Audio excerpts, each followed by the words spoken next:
Alex, there's a specific kind of silence in a shop that only happens right after you hear a tink. It's not a loud noise, it's a delicate crystalline sound like a wine glass breaking in another room. But when you're working with cast iron, that little tink is the sound of your weekend evaporating. That sounds suspiciously specific. Is that the manifold from the 1940s Ford tractor you've been restoring for 3 years? Or did you finally break your favorite frying pan? It's the manifold. And for the record, it's a delicate surgical procedure, not a restoration. Cast iron is the cranky old man of the metal world. It's got 10 times the carbon of mild steel, anywhere from 2 to 4%. All that carbon lives in there as little flakes of graphite, which makes it great for absorbing vibration, but it also makes it about as flexible as a frozen cracker. So basically, it's metal that forgot how to be metal and decided to become ceramic instead? Exactly. It's brittle. If you hit it with a torch too fast, or let it cool down while a breeze is blowing through the shop, it just gives up on life. It cracks because the weld shrinks faster than the surrounding metal can handle. It's a high-stakes game of thermal tug-of-war where the cast iron always loses. I feel like every time we talk about problem metals, your solution is usually don't do it. But people obviously weld this stuff. I've seen repairs that look like they've held since the Eisenhower administration. So, what's the secret? Are we preheating it until the shop feels like the surface of the sun? That's one way. You've got two schools of thought, and they're like two different religions. You either keep it hot or you keep it cool. But whatever you do, you can't switch sides halfway through. If you start hot and let it get lukewarm, you're asking for heartbreak. Okay, let's start with the surface of the sun method. If I'm going to preheat, what am I looking at? Because I don't think my kitchen oven is going to appreciate a greasy engine block next to the tater tots. No, definitely keep the cast iron out of the kitchen. You're looking at a range between 500 and 1200 degrees Fahrenheit. The magic number you want to avoid is 1450. That's the critical zone where things start getting weird on a molecular level, and you basically ruin the tempering. You want to heat the whole part slowly and uniformly. If you just blast one spot with a rosebud torch, you're just creating a new crack 6 inches away. And once you've got it glowing like a campfire coal, what are you actually sticking into it? I assume standard 7018 stick electrodes are a no-go?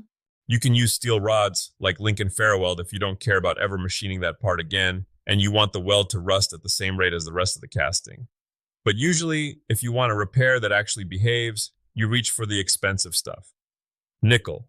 Tech Rod 99 is the gold standard for single pass stuff because it's 99% nickel. If you're doing a heavy buildup, you use Tech Rod 55, which is a nickel iron blend. Nickel? That sounds like a fast way to turn a $20 repair into a $100 hobby. It is. A handful of those rods cost more than a decent steak dinner.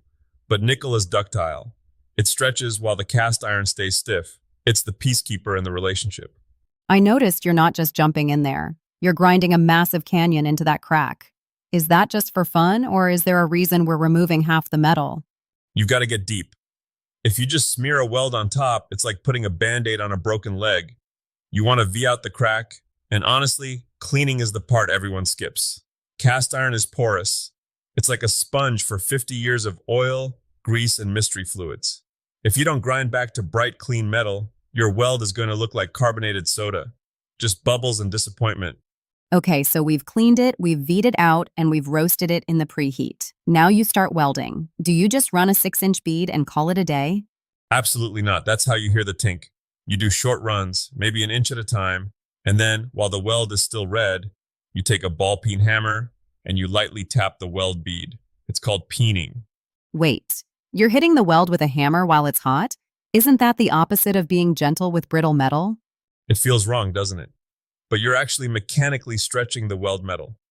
As the weld cools, it wants to shrink and pull the cast iron apart. By hitting it, you're flattening the bead out and relieving that tension. You're basically telling the weld, stay put, don't pull. That sounds incredibly tedious. What happens if I don't have a giant industrial oven or a way to keep a 300-pound engine block at 900 degrees? You mentioned a cold method? The cold method. It's a bit of a misnomer. It should be called the barely warm method.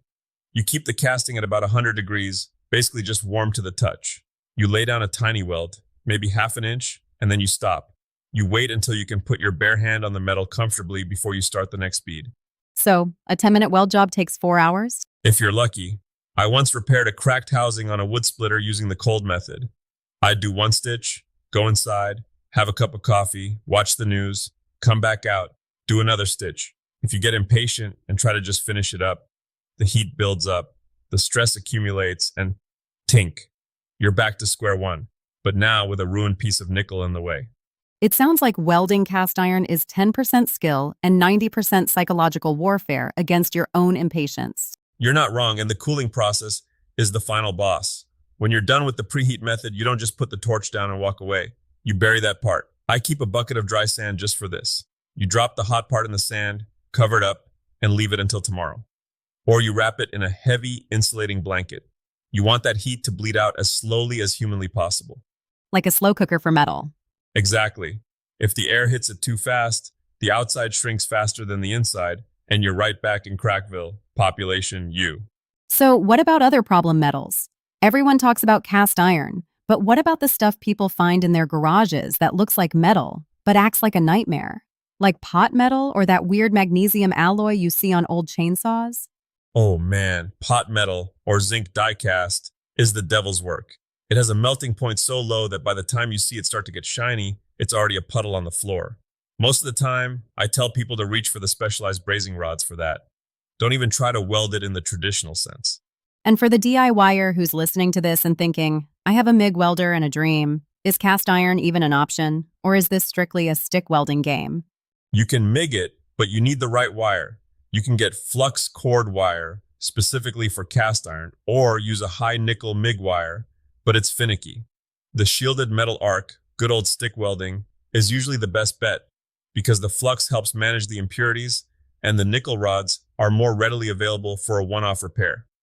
TIG is great for precision, but it puts a lot of concentrated heat in one spot, which can be risky if you aren't a master of heat control.